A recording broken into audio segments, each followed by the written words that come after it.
Allahu Allahu Allahu Allah Allahu Allahu Allahu Allah. Kita masih akan melanjutkan pembahasan tentang skala prioritas dalam keluarga. Kita sudah naik level, tidak lagi membicarakan mana yang baik dan mana yang buruk. Tapi kita sudah berbicara tentang mana yang lebih baik. Kalau pilihannya sama-sama buruk, maka yang lebih ringan dosanya yang harus kita ambil. Kalau sama-sama baik, berarti yang lebih besar mendatangkan pahala Allah, yang mungkin kita lebih bisa ikhlas menjalankannya, yang harusnya kita pilih. Maka kemarin kita mengakhiri kajian di sesi pertama dengan dua kalimat. Yang pertama adalah dari sahabat Amr bin As radhiyallahu anhu yang mengatakan, laisal aqilu man ya'riful khaira minasyarr walakin huwallazi ya'rifu khaira syarraini. Orang yang berakal itu bukan orang yang membedakan mana yang baik dan mana yang buruk, tapi yang bisa membedakan mana yang lebih baik dari dua hal yang buruk. Ketika kita sudah memahami konsep seperti ini, berarti pada setiap situasi yang kita temui, kita harus berpikir untuk memilih yang terbaik di antara pilihan-pilihan yang ada. Nah, ketika kita sudah mengerti itu, maka kita bertanya, lah kalau begitu konsep prioritas itu sih seperti apa? Nah, saya hadirkan yang ditulis oleh Imam Ibnu Qayyim al-Jauziyah di dalam kitab beliau Madarijus Salikin. Beliau mengatakan, al-amalu ala mardati rabbi fi kulli waqtin bima huwa muqtadha dzalikal waqti wa watifatihi. Beramal untuk mencari ridha Allah di setiap waktu atau di setiap kesempatan dengan melakukan amal yang menjadi tuntutan waktu dan tugas pada saat itu. Keluhnya kemarin sudah kita sampaikan. Yang pertama, bahwa kita melakukan amal apapun itu niatnya adalah mencari ridha Allah di situ, bukan untuk yang lain. Kemudian mencari ridha Allah itu pada setiap situasi dan kondisi yang kita hadapi, setiap kesempatan. Ya, fa idza faragta fansab, kalau kamu sudah selesai dari satu perbuatan, maka segera lakukanlah perbuatan yang lain. Nah, perpindahan dari satu perbuatan ke perbuatan yang lain itu perpindahan dari prioritas yang satu ke prioritas yang berikutnya. Maka saya katakan kemarin, misalnya kita mendengar adzan subuh, pilihannya adalah bangun atau tidak bangun, tentu lebih prioritas yang bangun. Sholat atau tidak sholat, tentu lebih prioritas yang sholat. Di rumah atau di masjid bagi laki-laki, tentulah yang di masjid. Di masjid itu di sop terakhir atau sop pertama, tentu di sop pertama. Di sop pertama itu ikut takbiratul ikramnya bersama imam atau makmum masbuk yang udah telat satu atau dua rakaat, tentu yang sejak takbiratul bersama imam. Oke, selesai sholat, maka pilihannya apakah kita tetap di masjid dzikir panjang sampai waktu syuruk nanti, atau mungkin kita pulang ke rumah. Kalau nanti kita pulang ke rumah, pilihannya apakah kita akan membaca Al-Quran atau membaca koran, atau melanjutkan nonton bal-balan, atau dengarkan radio untuk mendengarkan pengajian, atau malah ganti training untuk jalan-jalan, atau ngeteh di halaman, atau bantu istri menyiapkan sarapan buat anak yang mau sekolah, atau tidur lagi. Itu pilihan-pilihan sebetulnya harus diputuskan. Nah, setiap pilihan-pilihan itu menyediakan banyak pilihan, setiap situasi menyediakan banyak pilihan, dan di antara pilihan itu mesti ada yang paling prioritas. Itu maknanya adalah mencari ridha Allah itu di setiap waktu. Nah, kemudian dengan melakukan amal yang menjadi tuntutan waktu dan tugas, jadi beda waktu, beda prioritas. Mungkin pas libur, tadi malam habis ronda, habis sholat subuh tidur lagi, bisa jadi prioritas. Karena kalau nanti memaksakan diri untuk bekerja malah tambah sakit. Tapi kalau setiap hari habis sholat subuh lagi, tentu saja bukan prioritas. Gitu. Nah, itu namanya tuntutan waktu. Ya. Adapun tuntutan tugas, saya katakan kemarin, misalnya kalau ada yang jualan soto misalnya, maka menjadi prioritas bagi dia untuk memastikan kalau dia jualan soto ayam ya dia sembelih sendiri dengan cara penyembelihan Islam. Kalau dia memang membeli ayamnya sudah dipotong, dia pastikan pemotongnya juga memotong ayam itu dengan sembelihan Islam. Kalau dia jual soto sapi, maka dia harus membeli daging di tempat orang yang dia yakin juga sapinya disembelih. Misalnya begitu. Nah, untuk yang tidak jualan soto, maka dia tidak perlu tahu itu semua. Demikian juga kalau ada ibu-ibu yang memilih pekerjaan bikin snack misalnya, maka semua bahan snack mulai dari coklat, mentega, tepung, pewarna, dia harus pastikan semuanya halal. Karena saya katakan kemarin ada bahan-bahan roti yang ternyata tidak halal. Dia nggak bisa kemudian mengabaikan informasi itu. Pokoknya saya datang ke toko yang jual bahan-bahan roti, ya udah saya beli di sana, nggak bisa. Kalau gitu Anda nggak perlu jadi pembuat roti, Anda pindah profesi yang lain. Kalau Anda penjual roti, Anda harus tahu semua bahan yang Anda pakai harus halal. Kalau tidak, berarti Anda memasukkan barang haram ke situ. Nah, itu namanya prioritas berdasarkan tuntutan pekerjaan. Ya. Kalau Anda jualan di pasar, ya Anda harus tahu jual beli yang Islami yang seperti apa. Jangan ada unsur menipu, jangan ada unsur berjudi, jangan ada unsur riba. Kalau nggak usah jualan, di rumah aja. Daripada nanti Anda jualan, belum tentu dapat untung, dapat dosa, iya, gitu loh. Begitu seterusnya. Jadi nanti setiap pekerjaan membutuhkan ilmu yang berbeda dengan pekerjaan yang lain. Ya, begitu. Nah, jadi prioritas itu berarti memilih amal yang muqtadul hal. Memilih amal yang sesuai dengan situasi yang sedang terjadi. Dan itu bisa berbeda-beda. Oke, sekarang kita masuk ke sini. Fal afdalu fi kulli waqtin wa halin itharu mardatillahi fi dzalikal waqti wal hali bal ishtighalu bi wajibi dzalikal waqti wa wadifatihi wa muqtadahu. Wa haula hum ahlu ta'abudil mutlaq. Maka yang paling afdol, paling utama, paling prioritas fi kulli waqtin wa halin, di setiap waktu dan keadaan adalah itharu mardotillah, mendahulukan ridho Allah, mengutamakan ridho Allah, fi dzalikal waqti wal hali, ya, mengutamakan ridho Allah pada waktu dan keadaan saat itu. Wal istighalu, dan menyibukkan diri biwajibi dzalikal waqti wa watifati wa muqtadahu, dengan melakukan kewajiban yang sesuai dengan waktu, pekerjaan dan tuntutan saat itu. Wa haula'u hum ahlu ta'abudil mutlaq. Mereka itulah orang yang ahlu ta'abudil mutlaq, orang yang beribadah kepada Allah secara mutlak.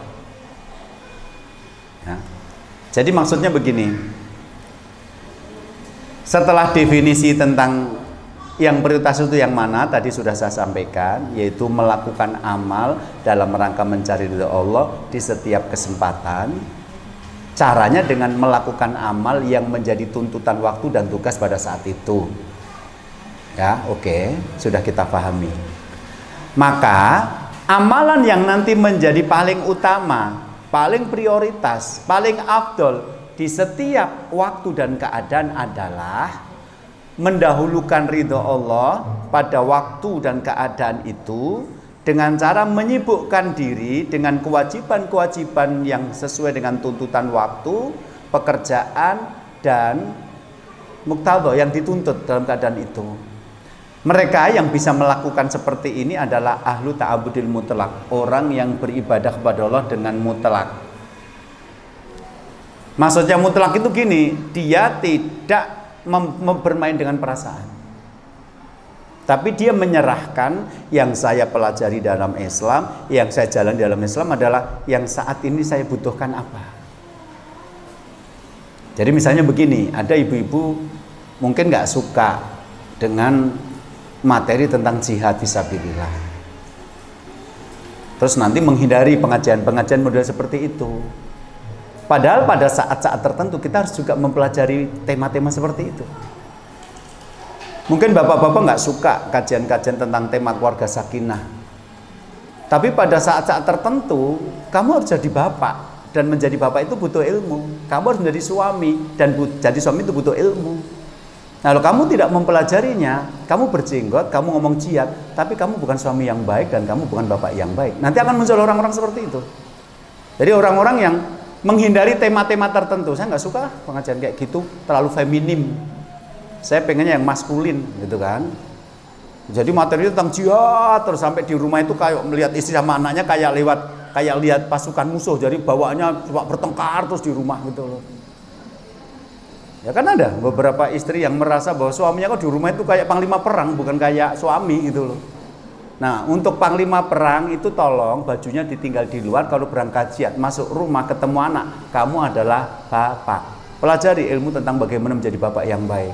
Begitu masuk di rumah, anakmu di pesantren, terus kamu tinggal berdua sama istri, kamu berarti suami. Pelajari bagaimana menjadi suami yang baik. Itu maksudnya mereka yang bisa begini itu artinya beribadah kepada Allah secara mutlak. Saya tidak mengikuti kata hati saya, perasaan saya, tapi saya mengikuti kebutuhan saya hari ini apa.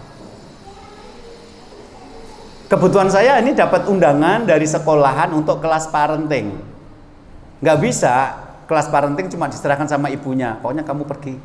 Itu urusan ibu-ibu. Oh tidak. Karena Rasul mengatakan kulu mauludin yuladu alal fitrah. Setiap anak lahir dalam keadaan fitrah, fa'abawahu, kedua orang tuanya lah yang akan merubah fitrah ini menjadi Yahudi, Nasrani atau Majusi. Ya di situ berarti yang berperan untuk membentuk anak itu ya bapak ya ibu. Dan justru pada usia-usia SD itu peran bapak yang lebih banyak seharusnya. Karena peran ibu itu justru madrasatul ula. Sekolah pertamanya anak itu ibu, sekolah yang kedua itu bapak. Jadi ibu itu lebih fokus pada 5 tahun pertama.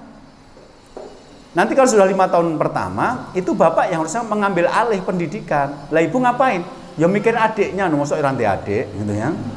Lah nanti ngurusi anak terus sampai gede, sementara adiknya 6, yakin aja nanti kacau. Karena pikirannya nggak bisa dibagi-bagi menjadi anak 6 itu.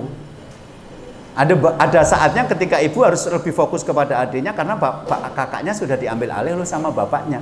Lah kalau bapak berpikir semua urusan anak adalah urusan ibu, itu nanti mesti menjadi kacau. Lah untuk mendapatkan ilmu seperti ini ya harus belajar. Lah kalau bapak-bapak saya nggak mau tema-tema keluarga itu urusan ibu-ibu, saya temanya jihad saja.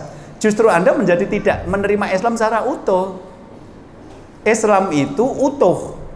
Cuma kita mengambilnya sesuai dengan kebutuhan kita. Maka nanti melihat saat ini, waktu seperti ini, posisi seperti ini, saya harus belajar apa? Nah, orang yang bisa seperti ini itu namanya ahlu ta'abudil mutlak. Jadi nanti kalau pada saatnya melakukan pekerjaan-pekerjaan dakwah, ya nanti akan melakukan sesuai dengan kebutuhan. Nanti akan saya terangkan. Oke, sekarang masuk ke sini. Jadi kan ada toh orang itu ketika menjalankan Islam itu ngarani. Misalnya ada orang kaya, terus didatangi panitia, Bu, ibu saya dengar mewakafkan tanah. Iya Ustaz. Terus rencananya gimana? Ya saya pengennya tanah wakaf saya itu dibangun masjid. Syukur masjidnya pakai nama almarhum bapak saya, gitu loh, Masjid Mukidi.